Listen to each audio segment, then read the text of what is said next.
Hammaga salom do'stlar. Bugun sizlar bilan Play Marketdagi igralarni, montaj programmalarini, pullilarni, ya'ni platinum versiyalarini bepul ko'chirib olishni o'rganamiz. Buning uchun bizga programma kerak bo'ladi.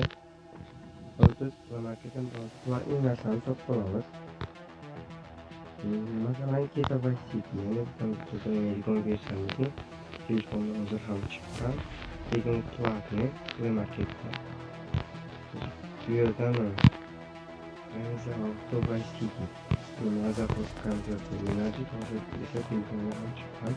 Lekin bu yerda ko'rsatiladi $4.99. Buni bepul olish yo'li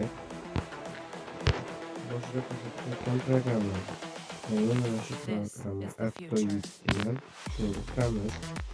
Qilganimizdan keyin ko'ramiz.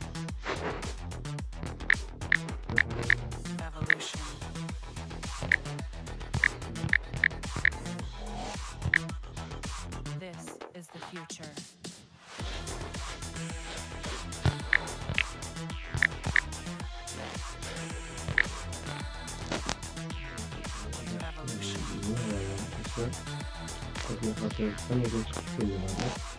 Ana shu o'yinchi.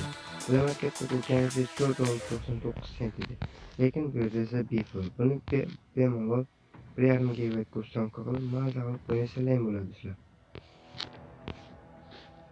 Buni oldingi videoyimda, birinchi videoyimda Nigerjan, ya'ni San Andreas'ni launcher orqali ko'rsatgandim. Bu yerda San Andreas ham ko'rdim. Bepul versiyasi mavjud ekan, bemalol ko'rsatib bo'ladi. Bu yerdan o'yin emas, mana bu yerda San Andreas'ni o'zi bor.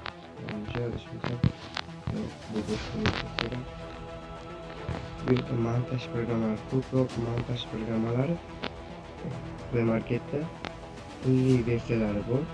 Bu yerda esa hamma narsa bepul versiya. O'zlar ko'rib turganingizdek bu programmani ko'rdingiz.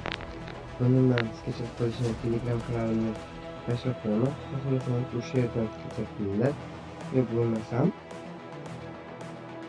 buni o'zining sayti bor. Videoni tagida siltasini tashib qo'yaman. O'sha yerdan o'tib bemalol skechab qo'ysangiz bo'ladi. Mana bu programma xuddi Play Marketni o'zi, lekin hamma narsa bepul do'stlar.